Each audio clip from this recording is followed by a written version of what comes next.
Greetings, everybody. I'm hoping we're going to reason in this video, and I'm also hoping that I'm going to get some people to chime in the comment section. You know how I feel?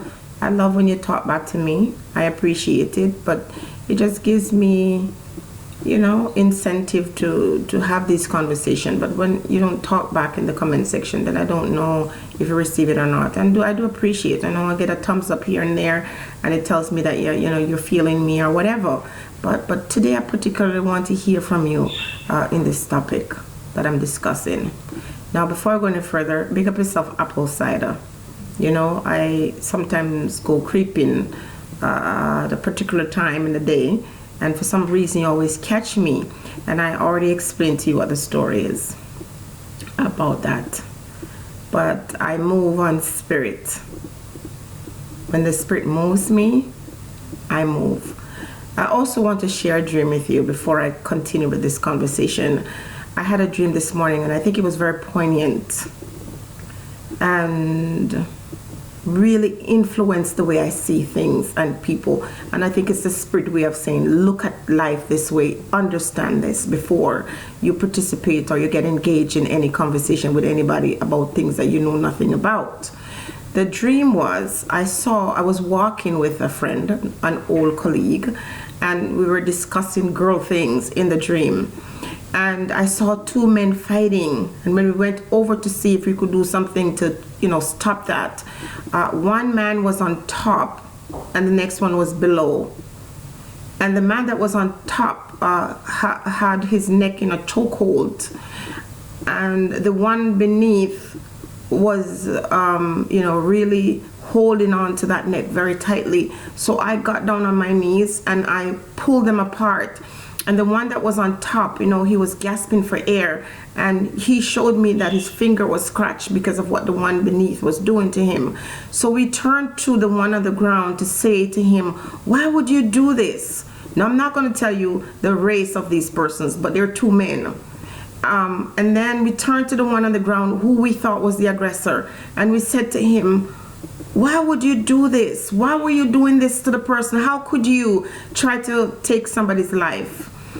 And the guy on the ground, when we looked closely, he wasn't moving, and his face was blue and his eyes were closed, and we touched him and he was dead. I kid you not, that was my dream this morning. He was dead. And when we looked at the other guy standing upright and looking down on the ground, we realized that he was the aggressor. He's the one who was killing the one on the ground, and what was happening, the one on the ground was actually giving him a chokehold, trying to release himself from that. Oftentimes in life, that's how it is. There are aggressors in this world, and when people fight back, all we see is the fact that they're in a chokehold, and we don't realize that the person who have them in the chokehold is the one who was there defending their own life. Do you understand? I woke up this morning and I was plagued by this dream, and the funny thing is there was one that preceded it, but the first one I didn't quite understand it, and then when I went back to sleep, this one came and it became very clear. And I think it's a very good standpoint to address the topic I'm about to discuss right now, as it pertains to Cory Todd's wife being shot in Jamaica, and I hope that she makes a speedy recovery. What I want to say to the world without any apology, and I think I'm a part of that, let's say, fraternity, because sometimes we have to put ourselves in these groups to support each other. So I'm appealing to the YouTube personality or social media personalities, because there are people on Facebook as well, to say that we have to be very cautious in the way we address these topics and these discussions. For one, when I listened to one person who was given a report in Jamaica. The guy pronounced the lady dead, and you don't know if she's dead. Maybe she is, maybe she isn't. At that point, you don't know. And now right away, the guy pronounced death, saying the person was dead. And we can't keep doing this. It's very dangerous, because if we're going to be out here now, offering an extension to what we used to receive in terms of the media's coverage of these events, we have to try to be credible sources so that people can take us seriously. And when you have the boots on the ground and you are close to the story or close to the information, you have to be very cautious in the way you deliver it. Otherwise, the people who were criticized in the past, which is journals or journalists, we critique them saying that they're not being honest, they're not being transparent. But when we come out here and we have the opportunity to go out in the streets and cover this news and give the layman's approach to this thing, and we are spreading propaganda, we have to be very careful. Again, to our social media personalities, we have to also not be narrow-minded in the way we see and think and how we present our stories. And we always have to err on the side of caution when a news is breaking news. You don't really know all the details, so you can talk about the event as it unfolds, but you can't give too much critique on something that you don't know. In the story I'm telling you about, the dream, the guy who seemed like he was the victim, he was really the one who was very wicked and that was doing bad things to the guy. The bottom guy who seemed to be choking him was actually trying to save his own life. When we see these events unfold, there's so much behind the scenes that we don't quite understand. And oftentimes people with money, people with privilege and clout, these individuals, no matter what's going on in their life or no matter what they're doing in our society, we will always see them as a victim when things happen to them. No, I'm not saying the lady has done anything wrong or that her husband has done anything wrong. I'm just saying we don't know enough to be forming these opinions.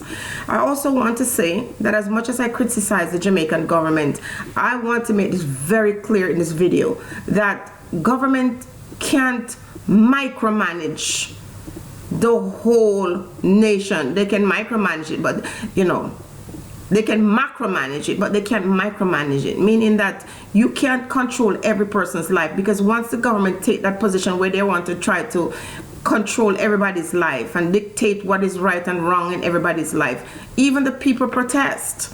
Government people are human beings and they're elected by people in the country to go out there and to do the best for them.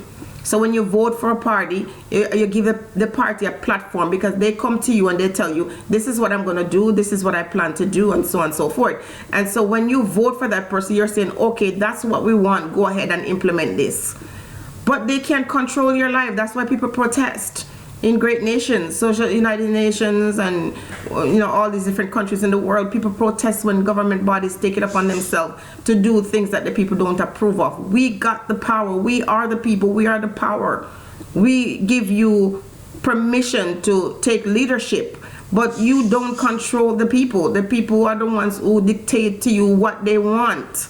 So because Jamaica is the kind of country that it is, people oftentimes make it seem like the government has control of everybody in every simple situation.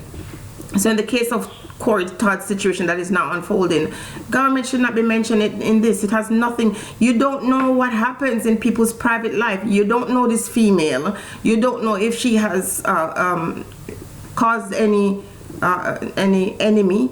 You don't know if people dislike her for whatever reason they dislike her. Does she deserve to die for it? I'm not saying that.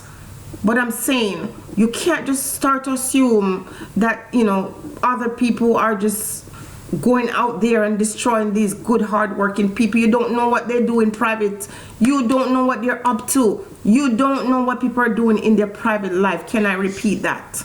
Okay? Now, the individual, the husband, people are saying, he's a businessman and you can't really do business in Jamaica because this, that, or the other. But the truth of the matter is, I've heard conflict between him and other persons, and I really don't want to get into that too much because it's not right to even bring that up right now. Because if people don't like you and you're a particular person who's, right now struggling for your freedom, and you mention this individual's name with this person, now it will seem like he has anything to do with that, and he probably has nothing to do with that at all.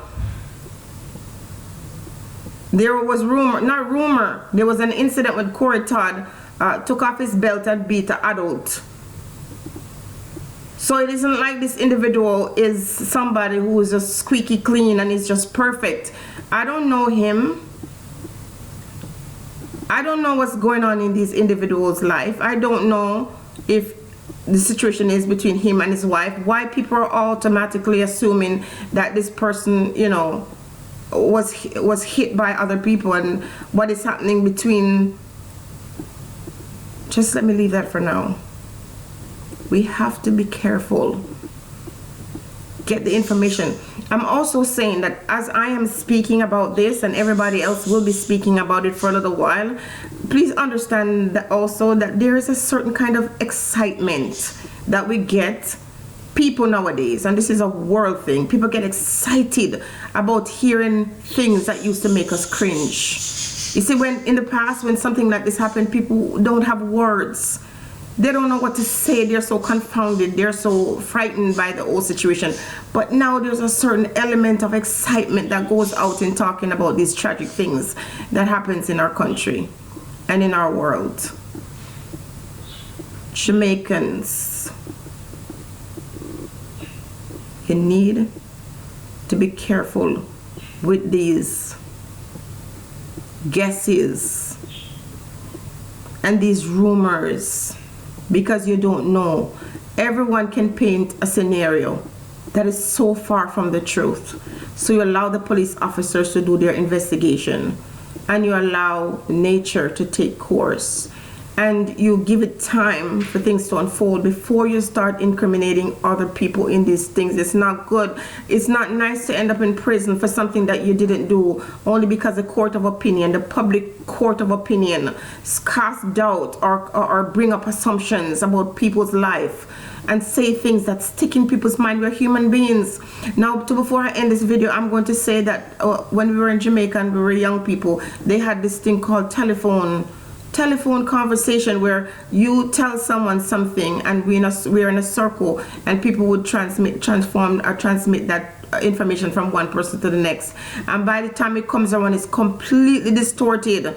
You start out saying, you know what, I love green apples, and someone come around and say, I don't like green apples, and then someone say, I like green apples with pear, and before you know it, the conversation is completely changed by the time it gets to you.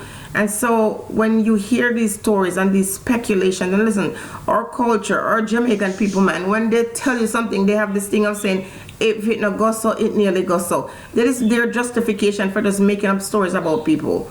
And oftentimes when we make up these stories about people and we say these things about individuals, we can't take these things back. We put those rumors out there, we put those, you know, accusations out there, and individuals, innocent people, have to fight for their life. They have to fight for their freedom. They have to fight for their credibility. We've got to be very careful. I'm very sorry that this lady was shot, and I hope she survived that. And at this point, I can only say to you, I don't know what the problem is. I don't know what the story is. As far as I'm concerned, everybody should be a suspect until they're eliminated. So anyone who's surrounding, family, husband or not, you can't just hear that a woman gets shot and automatically assume that other person's out there, when the woman has a life of her own. The woman have engagement with other people. She talks to other individuals. She might make enemies of her for herself, whether it's justified or not. Husband has his own issues, and you don't know what goes on in between. So be very careful with calling up people's name. Be careful about saying this one or that one, and stop always trying to make it look like Jamaica is this horrible place that you know people just randomly go on. People don't randomly do nothing in Jamaica.